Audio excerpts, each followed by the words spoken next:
ମାତ୍ର 1 ଘଣ୍ଟାରେ ଭାଉଜ ପଟିଯିବ। ହାତ ଧରିକି ରୁମ୍କୁ ଡାକିବ। ଯାହା ଚାହିଁବେ ତାହା କରିବ। କେବଳ 2ଟି ତୁଳସୀ ପତ୍ର ଏହି ଜାଗାରେ ରଖିଦିଅନ୍ତୁ। ହଁ ଫ୍ରେଣ୍ଡସ୍, ତୁଳସୀ ପତ୍ରରେ ତନ୍ତ୍ରମନ୍ତ୍ର ବଶୀକରଣ ଆପଣମାନେ ଜାଣିଥିବେ, କିନ୍ତୁ ଆଜିର ଏହି ଭିଡ଼ିଓଟିରେ ମୁଁ ଆପଣଙ୍କୁ ଶିଖେଇବି 2ଟି ତୁଳସୀ ପତ୍ରରେ ଆପଣ କିପରି ଝିଅ ପଟେଇ ପାରିବେ, ସୁନ୍ଦରୀ ପଡ଼ିଶା ଘର ଭାଉଜକୁ ପଟେଇ ପାରିବେ। ଏହି ବଶୀକରଣକୁ କରିବା ପାଇଁ ଆପଣଙ୍କୁ କୌଣସି ପ୍ରକାର ମନ୍ତ୍ରତନ୍ତ୍ର କରିବାକୁ ପଡ଼ିବନି କିମ୍ବା କିଛି ବି ପଇସା ଖର୍ଚ୍ଚ କରିବାକୁ ପଡ଼ିବନି। କେବଳ 2ଟି ତୁଳସୀ ପତ୍ର ଆଣିବେ ଆଉ ଗୋଟିଏ ଗ୍ଲାସରେ ପାଣି ଆଣିବେ। ତାପରେ ମୁଁ ଆପଣଙ୍କୁ କିଛି ପ୍ରୟୋଗ ବିଧି ଶିଖେଇବି। ଆପଣ ସେଇ ପ୍ରୟୋଗ ବିଧିକୁ ଠିକ୍ ଭାବରେ କରିଦେବେ। ତାପରେ ଦେଖିବେ ଯେଉଁ ଝିଅ ପଟୁନଥିଲା, ଆପଣଙ୍କୁ ଭାव ଦେଉନଥିଲା, ସେ ଝିଅ ଆପଣଙ୍କୁ ଦେଖିବା ମାତ୍ରେ ନିଜେ ଆସି ଆପଣଙ୍କ ସହିତ କଥା ହେବ, ଆପଣଙ୍କୁ ଭଲ ପାଉଛି ବୋଲି କହିବ। ଯେଉଁ ବିବାହିତା ନାରୀ ବା ପଡ଼ିଶା ଘର ଭାଉଜକୁ ଆପଣ ଦିନରାତି ଭାବୁଛନ୍ତି, ତାର ସୁନ୍ଦରତାକୁ ଦେଖି ତା ଆଡ଼କୁ ଆକର୍ଷିତ ହେଉଛନ୍ତି, ସେ ନାରୀ ବା ଭାଉଜ ନିଜେ ଫୋନ୍ କରିବ, ହାତ ଧରିକି ରୁମ୍କୁ ଡାକିବ, ଯାହା ଚାହିଁବେ ତାହା କରିବ। ନମସ୍କାର ଫ୍ରେଣ୍ଡସ୍, ଓଡ଼ିଆ ଫଣ୍ଡା ଚ୍ୟାନେଲକୁ ଆପଣମାନଙ୍କୁ ସ୍ୱାଗତ।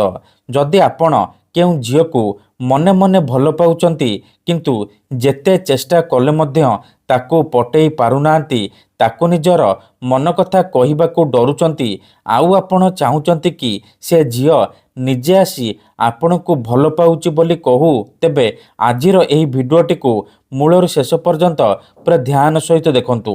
କାରଣ ଆଜିର ଏହି ଭିଡ଼ିଓଟିରେ ମୁଁ ଆପଣଙ୍କୁ ଶିଖେଇବି ଆପଣ କିପରି 2ଟି ତୁଳସୀ ପତ୍ର ଆଉ ଗୋଟିଏ ଗ୍ଲାସ ପାଣିର ସାହାଯ୍ୟରେ ସେ ଝିଅକୁ ପଟେଇ ପାରିବେ, ତାଠାରୁ ନିଜର ମନ ମୁତାବକ କାମ ହାସଲ କରିପାରିବେ। ଏହି ବଶୀକରଣ ଆପଣଙ୍କୁ ଦେଖିବା ପାଇଁ ସହଜ ଲାଗିବ, କିନ୍ତୁ ଆମର ତନ୍ତ୍ରଶାସ୍ତ୍ରରୁ ମୁଁ ଆଜି ଆପଣଙ୍କ ପାଇଁ ସବୁଠାରୁ ସହଜ ମହାଶକ୍ତିଶାଳୀ ବଶୀକରଣ ନେଇ ଆସିଛି, ଯାହାକୁ ଆପଣ କରିଦେଲେ କେଉଁ ବି କୁଆଁରୀ ଝିଅ ବା ବିବାହିତା ନାରୀକୁ ଅତି ସହଜରେ ପଟେଇ ପାରିବେ। ଶାଶୁ, ନଣନ୍ଦ, ଦିଅର, ଭାଉଜ କାହାକୁ ବି ପଟେଇ ପାରିବେ, ତାଠାରୁ ନିଜର ମନ ମୁତାବକ କାମ ହାସଲ କରିପାରିବେ।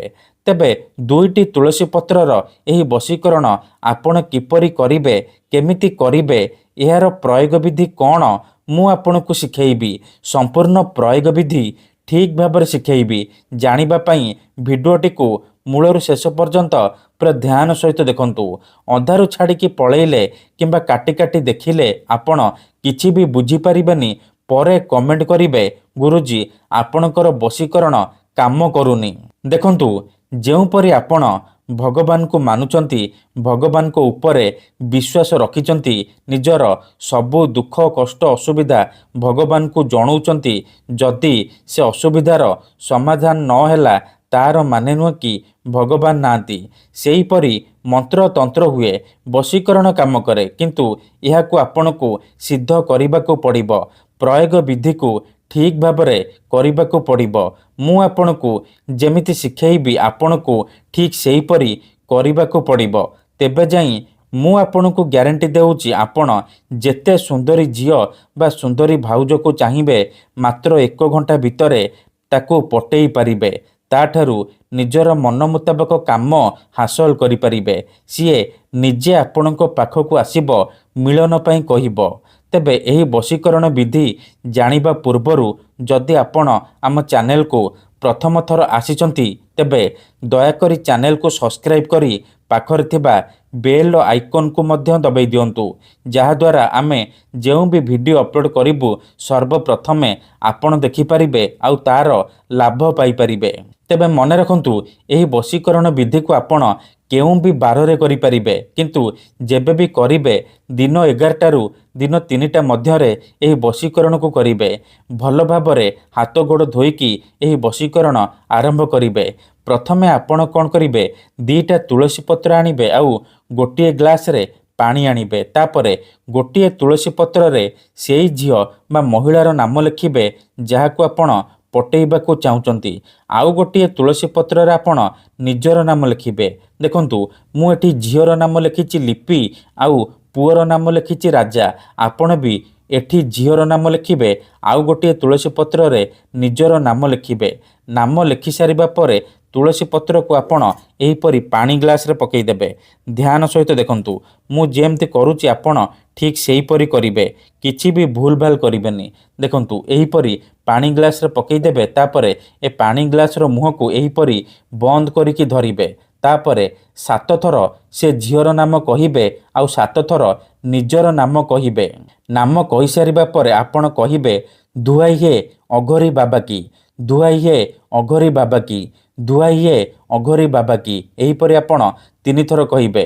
3 ଥର କହିସାରିବା ପରେ ପାଣି ଗ୍ଲାସରେ ଗୋଟିଏ ଥର ଫୁଙ୍କିଦେବେ। ତାପରେ ଏ ପାଣି ଗ୍ଲାସକୁ ଖଟ ତଳେ ରଖିଦେବେ। ତାପରେ ଯେତେବେଳେ ଆପଣ ରାତିରେ ଶୋଇବା ପାଇଁ ଯିବେ, ଏ ପାଣି ଗ୍ଲାସକୁ ନେଇକି ନିଜର ଘର ସାମ୍ନାରେ ଢାଳିଦେବେ।